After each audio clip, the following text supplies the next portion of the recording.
You are Locked On Dodgers Postcast, part of Locked On Sports Los Angeles on the Locked On Podcast Network. Your team every day. Well, once again, blown lead. And we're all a little ticked off. That sucked. I don't know how else to put it. That just sucked. Again, I think I might get more frustrated as I talk about it a little bit more. I don't know. I kind of expected it, though. Can't just score runs in one inning with a shaky bullpen. A lot of different reasons why the Dodgers lost this game, but I think we can put our finger on one specific person and thing. Blake Treinen in the bullpen. The Dodgers need to figure out what the H-E-L-L, what the hell is going on with the back end of their bullpen.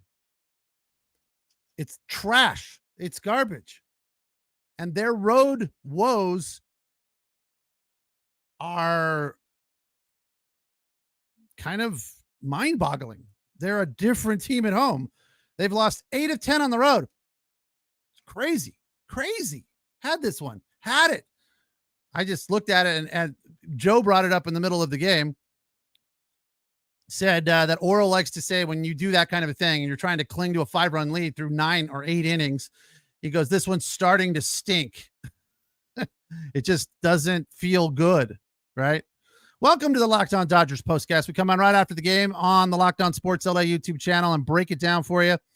Place to hang out when every game is done. You can also listen to us wherever you find your podcast on the Locked On Dodgers podcast feed. I am Pete Fox, host of the Locked On Dodgers Postcast. Been covering sports in LA since 2007. Tonight's episode of the Locked On Dodgers Postcast is brought to you by SupplyHouse.com. SupplyHouse.com is the reliable way to get parts fast. Shop for your next plumbing, HVAC, or electrical job and get fast shipping from coast to coast at SupplyHouse.com. Well, Dodgers put up 5 in the first and then went like 3 for 22 or something and threatened a couple times, but couldn't make it hold up. Blake Treinen came out. First pitch swinging was Manny Machado. Second home run of the game. All right, we still got 1-run lead. Not done yet.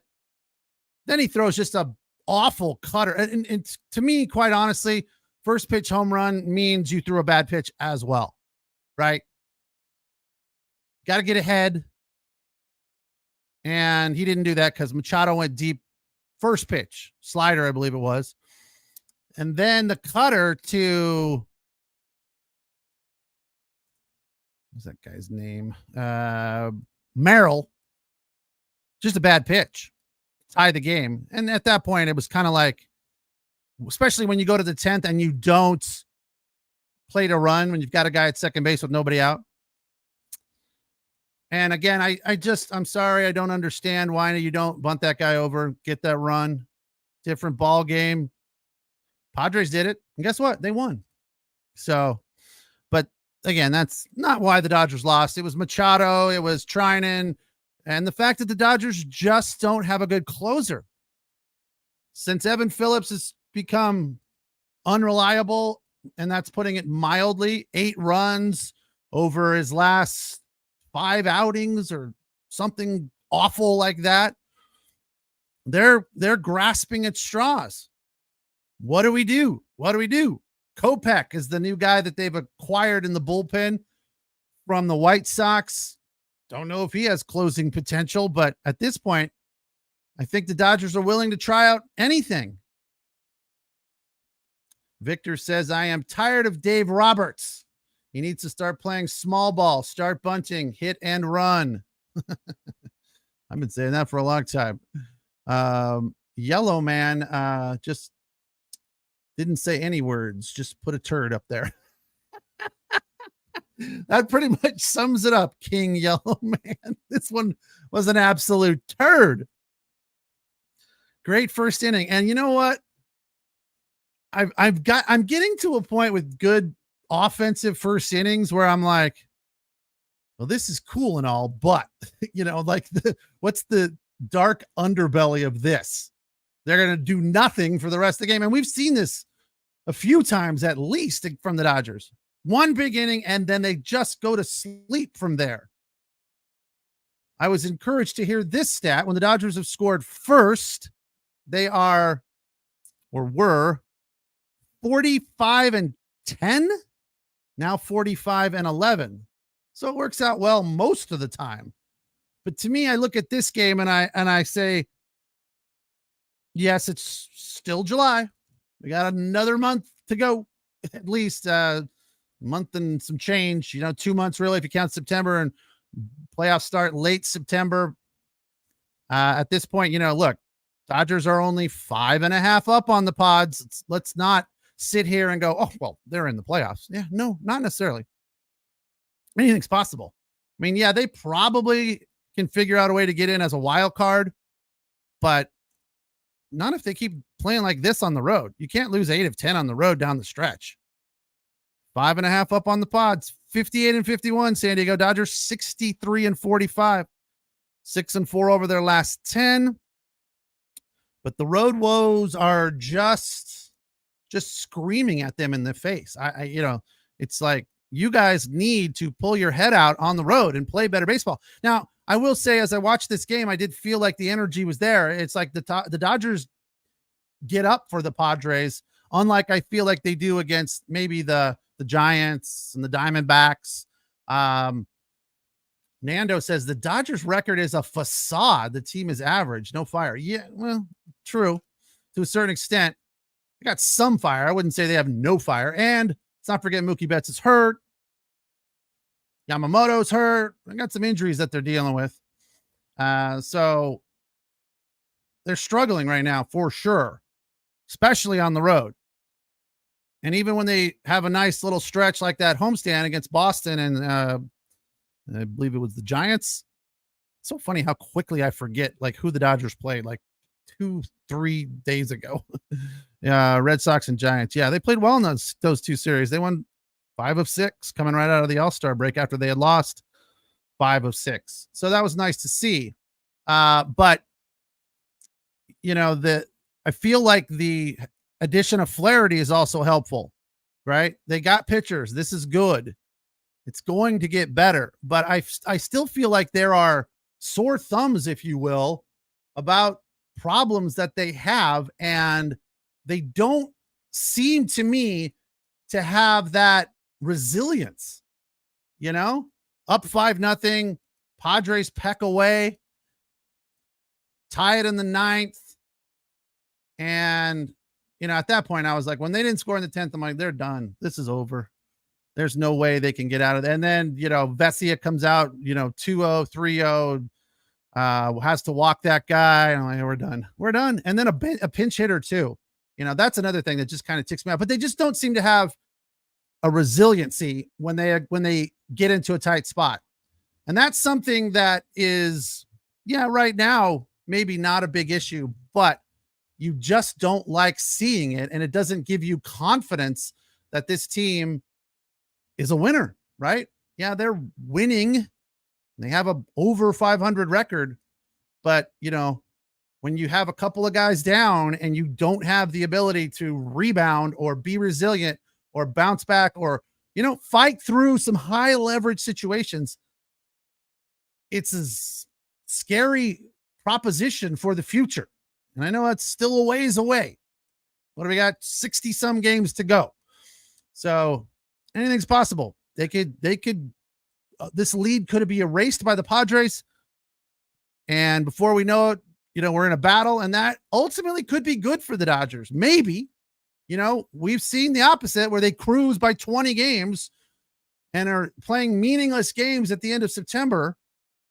And then the playoffs start and they're sitting on their hands for a week. And then a team like the Diamondbacks gets hot, who, by the way, are hot now, 57-51. I was at the game yesterday. I'll tell you about that in a little bit, because they're resilient as well, just like the Padres. I feel like I watched the same game tonight as I watched part of last night in Arizona as the Diamondbacks come from behind to beat the Nationals. They're only 6 back. So they're right there as well. Dodgers got some heat on their tails, and they better wake up. I'm Pete Fox. This is the Locked On Dodgers Postcast on the Locked On Sports LA YouTube channel, the place to hang out when every game is done. You can also listen to us on the Locked On Dodgers podcast feed. Tonight's episode of the Locked On Dodgers Postcast brought to you by our friends at SupplyHouse, SupplyHouse.com. Hold on, I got to get the script. Slow down. Get the supplies from the site that's made for skilled trade, SupplyHouse.com. SupplyHouse.com is the reliable way to order plumbing, HVAC, and electrical products online. Their easy-to-use website is packed with helpful resources and the latest product info to help you get the job done right. Shop a complete inventory of over 200,000 parts and over 400 brands and get the order delivered right to your door with fast shipping from coast to coast. Need help with an order? Get expert support and industry-leading service from the friendliest folks in the business and talk to a real person. How helpful is that a lot of the time? As a matter of fact, though, I had a weird experience with getting a refund from Golf Now. It was all automated. It happened in 30 seconds, and it was done, and it worked. And I was like, that's rare. I'm the guy that always wants to talk to a human, so I like this aspect of what SupplyHouse.com does. Pros and skilled trades get a competitive edge by joining SupplyHouse.com's free Trade Masters program. Every Trade Master gets access to a dedicated phone line and free shipping, along with discounts on every order. Join the thousands of trade pros already benefiting from their free membership at SupplyHouse.com/TM. Order plumbing, HVAC, and electrical supplies from anywhere. Just a few clicks at SupplyHouse.com.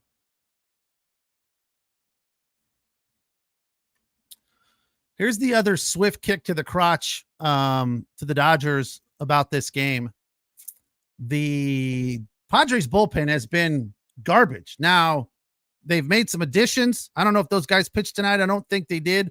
Suarez, the guy that came in and shut them down on the 10th, he is an all-star and made them look foolish, especially James Outman. I know some of you guys are like, why didn't they trade James Outman? You know, I don't know the answer to that. I had heard that he was one of the guys that they were trying to move, but instead they moved Miggy Vargas and Ryan Yarbrough. So, yeah, Ohtani didn't do a whole lot of anything tonight either. And the Dodgers bullpen right now, trash is a bit aggressive, Jesse. They were okay. Bonda was good. And let's give credit to Tyler Glasnow. He was very good. And he was better in his seventh inning than he was in his first inning. So that's good to see that, you know, you could consider him one of the aces on the staff. And he came out tonight and pretty much pitched very well. I don't want to say dominated because he gave up 6 hits and 3 runs. He did strike out 8 and he mixed it up real nice. 4-seam, curve, slider, fastball, slider, curve. So he was 14 pitches in that final 7th inning with 2 Ks. He was good. It was, you know, dominant. Now, could have been better, of course, but you can't expect these guys to be perfect. Yohan Ramirez also been optioned or waived or released or whatever. Yeah, he's gone, and they technically have replaced him with Kopech. We'll see how that guy is. Supposedly very good. Great addition. I just think that this Padre team and this ability to be resilient in spite of a bad bullpen, that was the thing that I was frustrated about with the way this game turned out. Their bullpen since June 10th has a 5+ ERA. Suarez, though, came out today and just shut them down. 10 pitches, 2 Ks, the rest zeros. Strada was very good before him. Gillespie was good. Morhone gave up 2 walks, 1 hit. That was it. No runs on 18 pitches. Kolek, 2 walks, the rest zeros. 22 pitches. Really, after they got past Waldron, Matsui, also very good. 2 Ks, the rest zeros. I mean, that's a huge win for the Padres from the standpoint of morale. To go down 5-0 in the first, Waldron made it through 4, which is something. The bullpen comes in from there for 5 scoreless innings. Only 2 hits allowed for the bullpen. Just not going to get it done. Not going to get it done. I don't know how you remedy that situation or inspire or fire them up or wake them up or say, hey, 5 is not enough. We are not done yet. Let's get a couple more. But who even knows if that would have been enough? The bullpen is just shaky right now. Bonda, though, was good. Glasnow was good. Treinen a disaster. And Vesia, you put him in a tough spot. But, he could have very well got himself out of it, but he gave up a hit to a pinch hitter. So, I feel like maybe Vesia, we've put a little too much confidence in him. Treinen, for sure. I feel like I kind of feel like this was going to start happening when in the beginning of the season, he had that, what they call a video game slider or whatever he throws that drops off the table. And it's just ungodly. But at some point, he couldn't just keep throwing that because it was not a strike, but people were offering at it and flailing at it. And he kept throwing it because they didn't know what to do with it. So with a little bit of scouting and a little bit of intuition, he can't keep throwing that pitch because it's not a strike. So it's just safer to sit there and watch. So I figured at some point they were going to get to him. This guy's given up a lot of home runs, 2 today, and they got 4 or 5 on the season, if not more. Let's see. He just, I feel like the league has gotten to him. They've figured him out a little bit. Yeah. 5 home runs on the season. For a guy at the back end of your bullpen is not good. So I don't know if he needs to readjust or rethink things, or maybe they don't bring him in late in the game. I don't know. I feel like Vesia is, maybe we put too much confidence in him and we believe that he can get it done because he was good. His ERA is still below 2 at 1.91, but he's given up, crucial hits at crucial times. Bonda was good. They made a comment. Joe said that he feels like he's moving up the trust tree, which I've never heard this term before, but I knew what he meant. That they have more trust in Bonda. Nando, that's mean to both of those people, and I'm not going to show that, but said he hates Dave Roberts more than he hates somebody in his personal life. Victor doesn't like Bonda. Who do you like, Victor? Give me something positive here. At this point, let's look at the bullpen here real quick, and then we'll do the Diamond Dogs list and see if we like anybody. Honestly, we can't hate Kopech yet because we don't know what he's about, right? Flaherty, everyone seems to like him. All right. Who do we like? We were liking Vesia for a long time. I guess we're not liking him. Yarborough's gone. Landon Knack's a starter. I think they optioned him. Hudson was good for a long time. Hasn't been good lately. So I guess we don't like him. Michael Grove's hurt. Walker Buehler's hurt. Evan Phillips is a disaster. We don't like him. Bonda, don't like him. Johan's gone. Bobby Miller's sent down. Treinen hasn't been good of late. Robo's good, but he's a starter. Joe Kelly's been good. We like Joe Kelly. Can we make Joe Kelly the closer? We like his attitude. We like his talent. A lot of these guys that are on this stat list are gone. We like Brett Honeywell. Maybe Brett Honeywell's our guy. I don't know. Vanasco's gone. Yeah, a lot of these guys are not even here anymore. Fireheisen, Ramirez, Brazier, he's hurt. Michael Peterson, we liked him for a little bit, but he's 4.5 ERA. Can't get in. Can't really fall in love with him. I don't know. They've done their best to improve the bullpen, but I think they need to focus more on hey, here's our guy in the 8th, here's our guy in the 9th, and ride or die with those guys. This team is just soft, according to Harold. Has been for years. And all you Ohtani fans, he will crumble in the playoffs just like Betts and Freeman. Those are harsh words. He must be a Padre fan. I don't know, man. Padres are doing some good stuff right now. Their fans have definitely got legs to stand on, without a doubt. Gavin Lux batting over 500 for the last 9 games, but did not have a good night tonight. Number 5 on the Diamond Dogs list, Will Smith breaks out of an 0 for 18 slump with a single to center off a knuckleball in the first. All this stuff came in the first because they didn't do much after that. Jason Hayward, a 2-out double in the first. 2-out, 2 RBI single for Andy Pajas in the first. That made it 3-0. And then Kevin Biggio, a 2-run home run off the knuckleball. After watching 2 strikes, he hit it 332 feet. It hit the foul pole, his 5th of the year. And it wasn't terribly surprising because Waldron comes in with a 6+ ERA in the first inning, gave up 5. So it was right there in line with kind of his stats. So, offensively, 1 good inning is great, but it's not enough. Got to do more. BC is worried about tomorrow with Dylan Cease.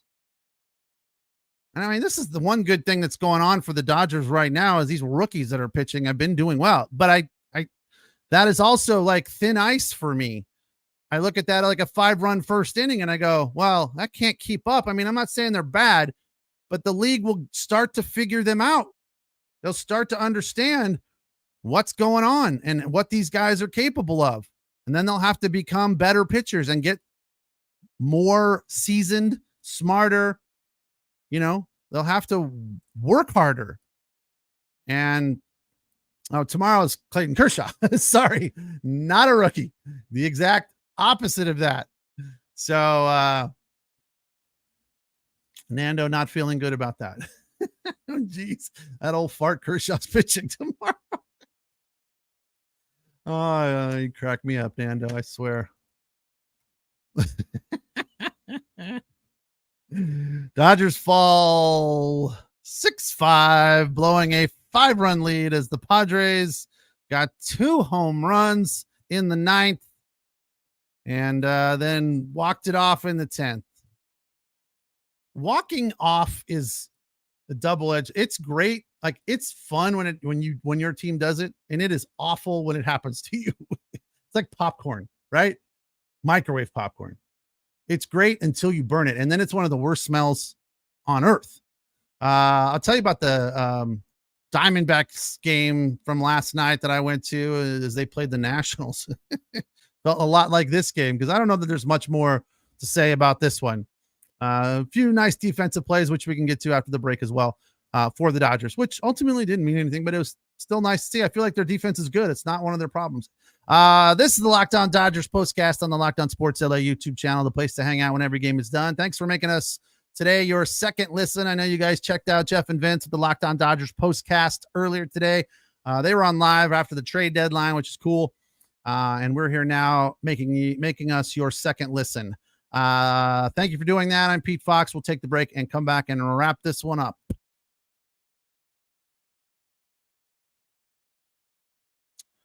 Tonight's episode of the Locked On Dodgers postcast is brought to you by PrizePicks. PrizePicks is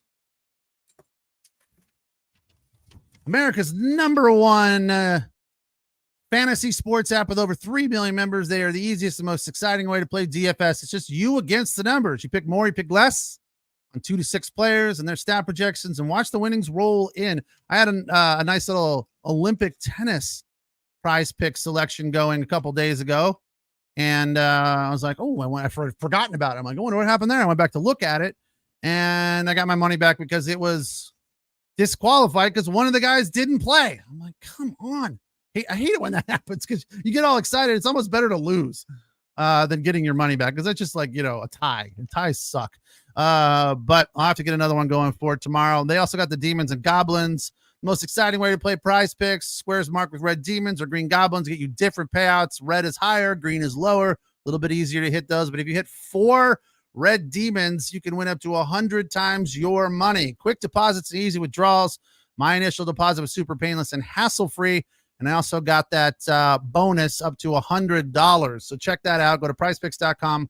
Use the code LOCKEDONMLB. That's PrizePicks.com/LOCKEDONMLB and get a first deposit match up to $100. That's PrizePicks.com/LOCKEDONMLB and use that code to get your first deposit match up to $100. PrizePicks.